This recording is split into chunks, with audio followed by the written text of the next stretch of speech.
Pilot aviation की backbone होता है। हर फ्लाइट उनकी स्किल पर डिपेंड करती है। बदलते मौसम, मुश्किल टेक ऑफ और लैंडिंग और बहुत सारे कॉम्प्लेक्स सिचुएशंस के साथ। लेकिन एयरक्राफ्ट को सेफ फ्लाई करना सिर्फ पायलट पर नहीं डिपेंड करता। ये दो क्रिटिकल प्लेयर्स होते हैं। नंबर 1, पायलट, जो एयरक्राफ्ट को कमांड करता है और सेफली इंश्योर करता है। नंबर 2, एयर ट्रैफिक कंट्रोलर, जो स्काई को मैनेज करते हैं, फ्लाइट पाथ्स क्लियर करता है और दूसरे एयरक्राफ्ट से टक्कर होने से बचाता है।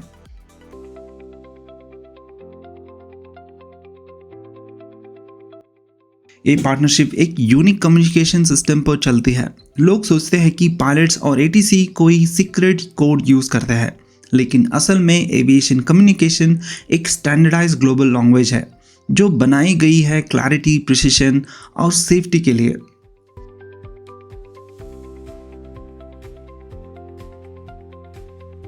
एविएशन लैंग्वेज, एविएशन में यूज होती है एविएशन इंग्लिश। इसे मिसअंडरस्टैंडिंग कम होती है क्योंकि रेडियो फ्रीक्वेंसी पर स्टैटिक एक्सेंट और इंटरप्शंस होता है। कम्युनिकेशन क्लियर बनाने के लिए पायलट्स और एटीसी फॉलो करते हैं।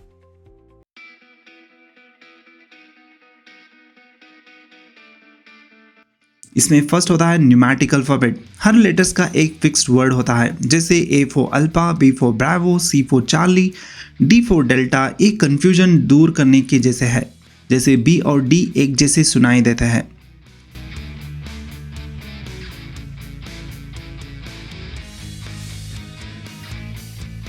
फिक्स फेरेसेस, कैजुअल बातें अलाउड नहीं होती, सिर्फ स्टैंडर्ड टर्म्स के साथ बात करना पड़ता है। नंबर 1, रोजर, मैसेज रिसीव और समझ लिया। और अफर्मेटिव, नेगेटिव, यस और नो। और स्टैंड बाय होता है वेट करना।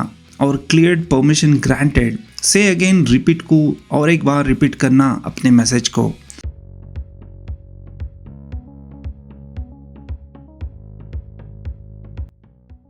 हर इंस्ट्रक्शन पायलट को रीड बैक करना होता है कंफर्म करने के लिए। Example, ATC N123AB taxi to runway 15 via alpha hold short of Sierra. और उसके बाद पायलट बोलता है taxi to runway 15 via alpha hold short of Sierra N123AB confirm करने के लिए।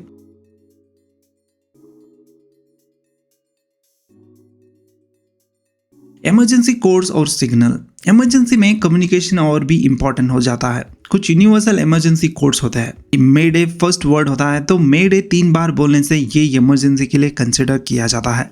अगर एरोप्लेन में मेडे करके डिक्लेरेशन आ गया तो इसका मतलब है लाइफ थ्रेटनिंग इमरजेंसी होगा, जैसे इंजन फेलियर। ATC पूरा एरोस्पेस क्लियर करता है और प्रायोरिटी देता है उस एयरक्राफ्ट को लैंड करने के लिए। और नेक्स्ट आता है पैन पैन। 3 बार बोल दिया तो इसका मतलब है अर्जेंट सिचुएशन जो डेंजरस नहीं है, जैसे टेक्निकल इश्यू।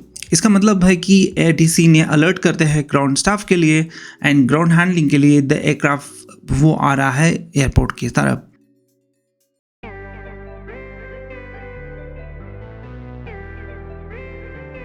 नेक्स्ट आता है transponder squad codes. 7700 general emergency और 7600 ये रेडियो फेलियर होता है। और 7500 हाईजैकिंग। अगर एयरक्राफ्ट को हाईजैक किया गया तो उसको जब पायलट्स 7500 रेडियो फ्रिक्वेंसी में रख के अलर्ट करता है ATC को एयरक्राफ्ट हाईजैक हुआ है। इसका मतलब है कि हाईजैकर्स को ये चीज़ पता नहीं चलता कि कब कोड्स बदल दिया गया है। और इमीडिएटली ATC अलर्ट करता है अपने स्टाफ को और इमीडिएटली जो भी डिफेंसिव फॉर्मेशंस है वो अलर्ट करके उस एयरक्राफ्ट को बचाने के लिए कोशिश करते हैं। और एग्जाम्पल, अगर पायलट्स ने कहा तो pan pan pan pan pan pan, तो United 123 hydraulic leak request priority landing. और ATC तुरंत प्रायोरिटी लैंडिंग और इमरजेंसी रिस्पांस रेडी करेगा ग्राउंड पे। ये बहुत ही इजी कम्युनिकेशंस वे होता है, तो इमीडिएटली ATC को समझ में आता है कि ये क्या होने वाला है और इसका सोल्यूशन कैसा देना है। और नेक्स्ट आता है एविएशन जर्गन, मजाक वाले terms. Dead head, of duty crew passenger की तरह ट्रैवल कर रहा है। फीट वेट ड्राई, लैंड से सी क्रॉस करना, ये सी लैंड मिलिट्री ओरिजिन होता है।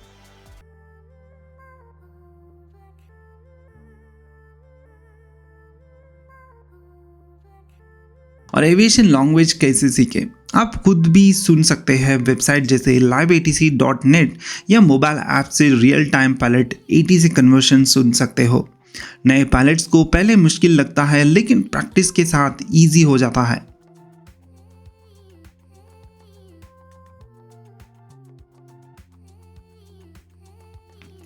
फाइनल थॉट्स, ये पूरा system ICAO international civil aviation organization manage करता है और यूनाइटेड स्टेट्स में FAA इसको हैंडल करता है और हर कंट्री का एक एविएशन अथॉरिटी के अंदर मैनेज होता है।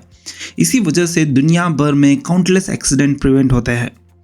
तो अगली बार जब आप फ्लाइट में हो, याद रखो हर स्मूथ फ्लाइट के पीछे पायलट्स और ATC के बीच चल रही है special language of the skies होती है। आपको क्या लगता है पायलट्स को कॉकपिट में सबसे बड़ी चैलेंज क्या होती है? कमेंट्स में बताइए। और अगर आप चाहते हैं कि हम और एविएशन एक सीक्रेट एक्सप्लोर करें तो हमें ज़रूर बताइए। धन्यवाद।